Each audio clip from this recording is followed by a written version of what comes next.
Wahab Durrani Behzad Shah से बेइज्जती का बदला लेने के लिए अपने बंदों को हुक्म देता है, मुझे हर हाल में पारस को उठाना है।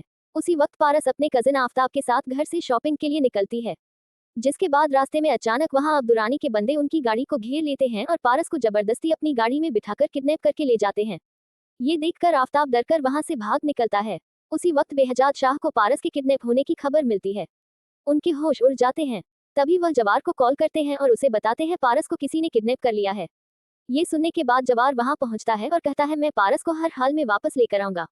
जिसके बाद जवार फौरन पारस की लास्ट लोकेशन ट्रेस करवाता है और पुलिस को फार्म हाउस की लोकेशन भेजकर सीधा अपनी गाड़ी में बैठकर वहाब दुरानी के फार्म हाउस की तरफ निकल पड़ता है। पीछे से वहाब दुरानी पारस को धमकी देता है, आज मैं तुमसे निकाह करूंगा, उसके बाद तुम्हारा बाप किसी को मुंह दिखाने के लायक नहीं रहेगा।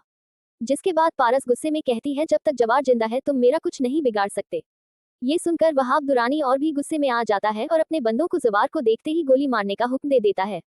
तभी जवार फार्म हाउस पहुंच जाता है और आते ही वहाब दुरानी के बंदों की धुलाई शुरू कर देता है। उसी वक्त पुलिस भी फार्म हाउस पहुंच जाती है। पुलिस को देखते ही वहाब दुरानी पीछे के रास्ते से भाग निकलता है। जिसके बाद जवार पारस को आजाद करवाकर उसे सही सलामत बाहर ले आता है। बेहजाद शाह अपनी बेटी को देखकर सुकून की सांस लेते हैं, लेकिन दूसरी तरफ आफ्ताब के दिल में जवार के लिए नफरत और बढ़ जाती है। उसी वक्त शाहीन बेहजाद शाह को समझाती है कि पारस की शादी आफ्ताब से कर देनी चाहिए। बेहजाद शाह कुछ देर सोचने के बाद इस रिश्ते के लिए हाँ कर देते हैं। जिसके बाद शादी की तैयारियां शुरू हो जाती हैं। पारस दुल्हन के जोड़े में तैयार होकर निकाह के लिए आ जाती है। जवार भी खामोशी से वहां खड़ा सब कुछ देख रहा होता है।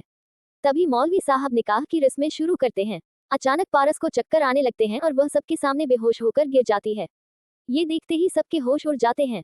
उसी वक्त जवार पारस को संभालता है और बेहजाद शाह उसे फौरन हॉस्पिटल लेकर पहुंचते हैं। डॉक्टर पारस का चेकअप करने के बाद बताता है इन्होंने किसी बात का बहुत ज्यादा स्ट्रेस ले लिया है, फिलहाल इन्हें आराम की जरूरत है। तभी बेहजाद शाह पारस के पास आते हैं और उससे पूछते हैं बेटा तुम इतनी परेशान क्यों हो।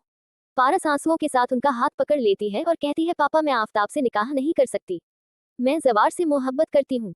ये बात सुनकर बेहद शाह एकदम खामोश हो जाते हैं, जबकि बाहर खड़ा जवार भी यह सब सुनकर हैरान रह जाता है।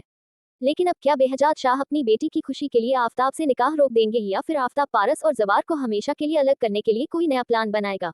आपको क्या लगता है? कमेंट करके जरूर बताएं।